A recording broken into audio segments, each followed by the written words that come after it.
Hi everybody, Tuesday afternoon. Uh, Went to see Alfie this morning as usual, and he wasn't really very talkative until probably about half an hour before I left. Uh, hadn't eaten his breakfast or anything, but the smoothie I took, he had the whole lot. He had a fresh bread roll that I'd baked this morning. He had the middle part of that with some Primula cheese, and I left him with a cup of creamy coffee when I came away, um, and his 40 creme. So all in all, 1,000 calories this morning, and he's got his lunch and his dinner to come. So I'm pretty pleased with that. And the carer who's with him today is one who's been with him on numerous occasions, and she's excellent. She knows exactly what to do, and not only that, she's um, very kind, and comforts him, knows what to do to stroke his hand and calm him if that becomes necessary. I wanted to touch on something that's happened this morning because things seem to be happening regularly for some reason. So let me start with this morning. The Parkinson's medication was 10 minutes late, so I mentioned to one of the staff, who in turn was going to go and speak to the nurse. The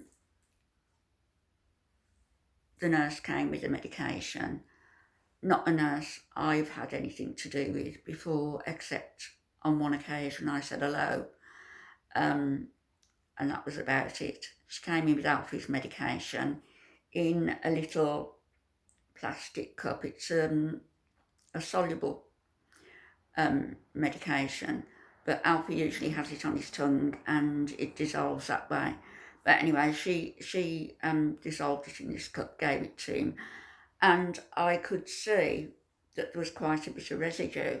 But when she was giving it to him, I couldn't see what was going on, but she shouted at Alf, "Don't scratch me! Don't!" I said, He doesn't understand what you're saying to him." She said, "Well, he's still scratching me." Alfie's eyes were closed. A, he's deaf. B, he's got dementia and Parkinson's. And if somebody's coming at you with something that they're giving you to drink, or, to wash, or whatever it is, he won't know what's going on. Hold his hand, or ask the carer to hold his hand while you give the medication to him. Anyway, I let that pass, and when she stood up, I could see there was quite a bit of residue in the bottom of the little plastic cup. So I said, "Could you put some water in that, or some juice, and make sure he has the residue?"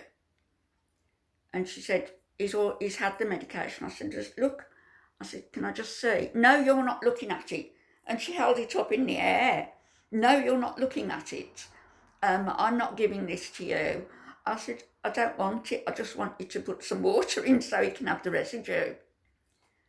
She went off like a rocket. She called for assistance from another carer. Why, I don't know. And then she shouted for the assistant manager. I guess the manager's not in today, I don't know. And she said, she went out and she came back in when the assistant manager came in. And she said, "You're disrespectful, you're rude to the nurses." I said, "I'm not rude. I've never spoken to you before except once. And all I asked you to do was to make sure Alfie had the residue. Don't you tell me how to do my job, blah, blah, blah." And she was going on. She'd actually filled the cup with water and she gave that to Alfie, but only because, I suppose, she realised that he hadn't had it all, and the assistant manager was coming in. Anyway, that was that. She was still going on. And I said, what you're going to do, phone the police again? And maybe I shouldn't have said it, but the reason I said it was because this same nurse, some months back, when our son picked up Alfie's notes just to have a look at, which he does, and which we're entitled to do, she told him to put the notes back, and if he didn't, she would phone the police. And my son said, well, you must do what you think, but I'm looking through Dad's notes. She phoned the police. The police spoke to my son on the phone and said, I don't even know why we've been called. You're entitled to read the notes. The manager said it was a misunderstanding.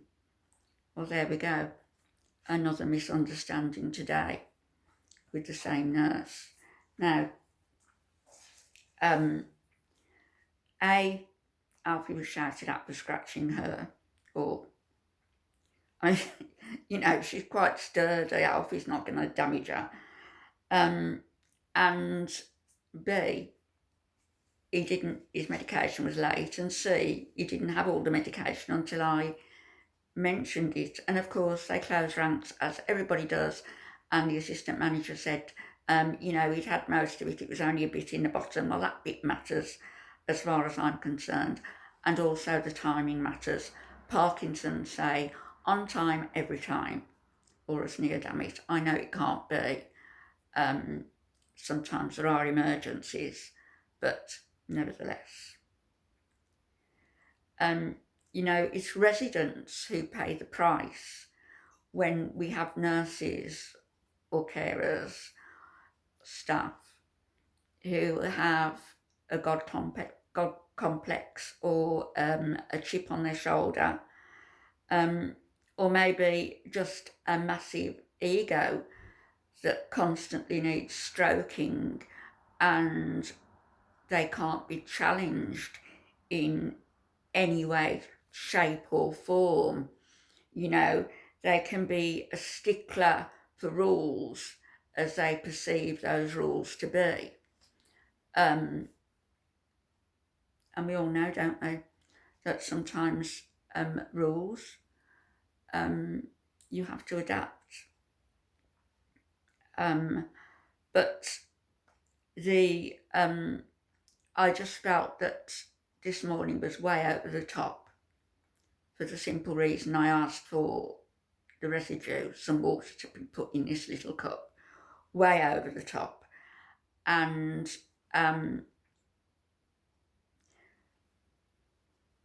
the hatred I felt was almost palpable.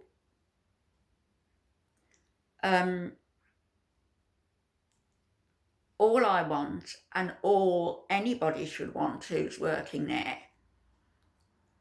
is, in my case, for Alfie to be looked after to the best of their abilities, and for me to be able to go in and not be stressed out. And I have to tell you that since Alfie's moved into this part of the building, and since the new management has taken over, I dread going in. I dread it. I have to go in because I love him, and because I need to be there, and because I need to see that he's getting everything that he needs. So I have to be there. There's no option. What I don't want is to be confronted with this nonsense. The other thing is that it now seems that when we've gone, my son contacted me, not last Sunday, the Sunday before, to say, why are we no longer allowed to be with Dad in private? And I said, well, of course you are.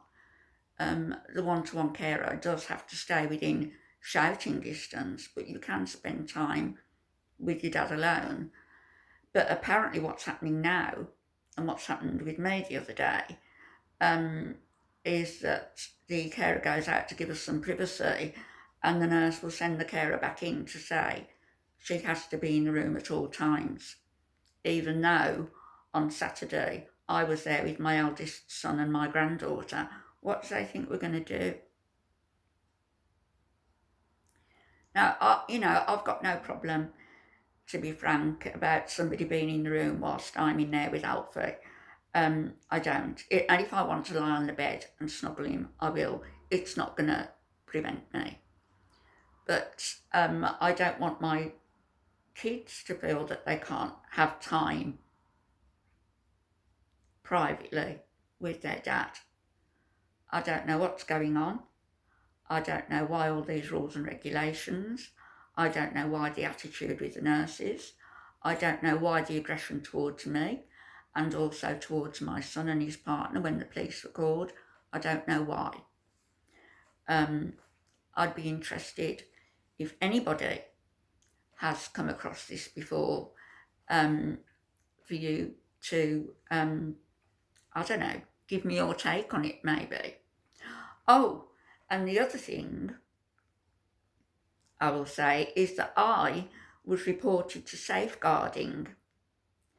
And the reason I was reported to safeguarding was because of the videos I've done of Alfie, which I would never show Alfie if he was distressed or upset, but because of the videos showing him, which mainly have been posted, I have to say, in the 3 Parkinson's groups I'm part of, along with watching other people's videos and getting support for people whose loved ones have got Parkinson's and Lewy body's dementia. So they reported me to safeguarding for that. And I just find that it's incomprehensible to me. I've got no idea what's going on. But as I say, I won't take things lying down. They'll, if it continues, they're clearly going to overstep the mark yet again, and then I'll have to take advice on the way forward. All I want is to be able to go in, spend time with my husband, for him to be looked after and cared for properly, and for us all to be treated with respect, courtesy and understanding. Seems that it's too much to ask for. Back later.